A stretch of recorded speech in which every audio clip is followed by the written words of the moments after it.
You see them everywhere, right? In coffee shops, classrooms, offices. They're just part of the scenery. But what's the real story hiding behind that glowing Apple logo? Today, we're going to peel back the layers and find out what really goes into a MacBook. So, we're zooming in on the MacBook Air. It's got this reputation for being sleek, fast, simple.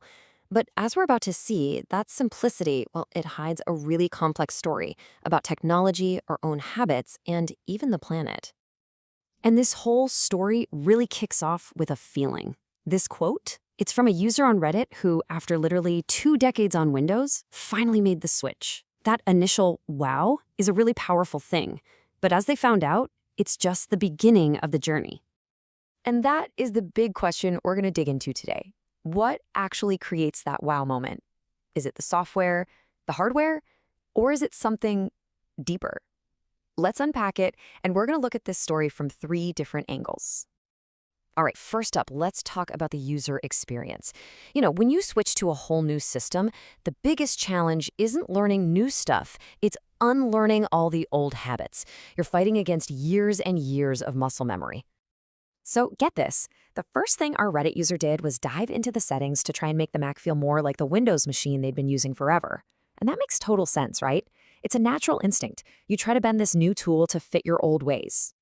But then someone else chimed in with this amazing piece of advice, a little nod to the Matrix. And their point was simple. Stop fighting the system. Instead of trying to bend the tool to your will, you have to let the tool bend you. And this is where it gets really interesting, because it opens up this whole debate about how we adapt to tech. So it really comes down to these 2 totally different mindsets. Do you force the machine to change for you, or do you let your own habits get reshaped by how the machine was designed in the first place? And this whole debate actually plays out in a really physical way. Just look at the keyboard. Think about the classic copy-paste shortcut. On Windows, the control key is way over there, leading to what some users call finger gymnastics. But on macOS, the command key is right there by your thumb. It seems like a tiny thing, but it's a deliberate design choice, and it's meant to be way more ergonomic. The whole point isn't just to learn a new key, it's to build a better, more comfortable muscle memory over time. Okay, so that's the human side of things. Now let's move on to our second angle. That super smooth experience is powered by some pretty serious hardware. But what does performance actually mean for a normal person just using their laptop every day? I mean, if you look at the numbers on paper, they're definitely wild. The M3 chip shows these huge gains over the M2 in benchmark tests. We're talking a nearly 20% jump in multi-core scores and a massive boost for graphics. These are the stats that make headlines. But is raw speed really the whole story? Not even close. For most of the stuff you do every day, like browsing the web or typing emails, you honestly probably wouldn't even notice the difference between these 2 chips. So if it's not just about speed, what's the real advantage here? In this quote right here from Dr. Lin Wein, this gets to the real heart of the matter. The huge innovation with the M3 chip isn't just that it's faster, but that it's smarter with its power. The key word here, the one that changes everything, is efficiency. It's a sign of a much bigger shift in the tech world, moving past just raw speed towards smarter computing. So what does that actually mean for you?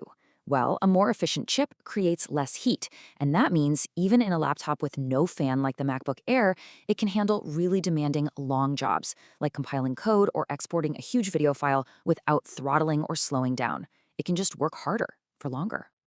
And maybe the biggest payoff from all that efficiency is something we can all appreciate: better battery life. And we're not talking about some lab test here. This is real-world use. That extra hour or so you might get is a direct result of that chip being smarter with its power. And that makes a massive difference when you're out and about. All right, so we've got the human experience and we've got the engine. For our third and final angle, let's zoom out and look at the actual physical thing in your hands. What is this machine even made of?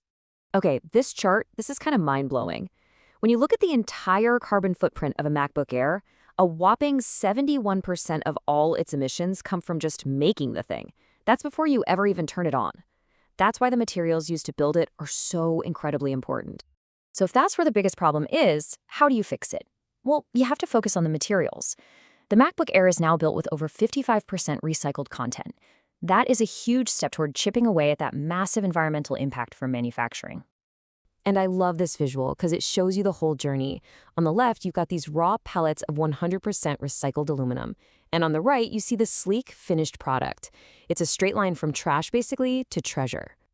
But it goes so much deeper than just the aluminum case. This commitment to recycled materials is happening way down inside the machine. Think about it. Cobalt for the batteries, gold for the circuit boards, and, this is a big one, all of the rare earth elements in the magnets. These are notoriously tough materials to get and to recycle, and here they are, coming from 100% recycled sources. It fundamentally changes what the laptop is made of. And all of this isn't happening by accident. It's part of this bigger 5-stage philosophy of product responsibility. It starts with how materials are even sourced, and it doesn't end until that device is taken back and recycled years and years down the road. It's a whole complete view of a product's life. So let's pull all these threads together. We've looked at this machine from 3 totally different perspectives: the experience of using it, the engine that makes it go, and the physical materials that make it real. And this is how we can finally go all the way back to the beginning and understand that wow moment. It's not just one thing. It's how all these pieces work together. It's that smooth experience of adapting to a new way of working, powered by an engine that's both incredibly fast and efficient, all held together in an object that was built with a conscience. Which really leaves us with one final thought. The story of this one laptop shows that when you choose a piece of technology, you're choosing more than just a list of specs. You're choosing a design philosophy, a set of priorities, and a statement about how things ought to be made. So the next time you choose your tech, what are you really choosing?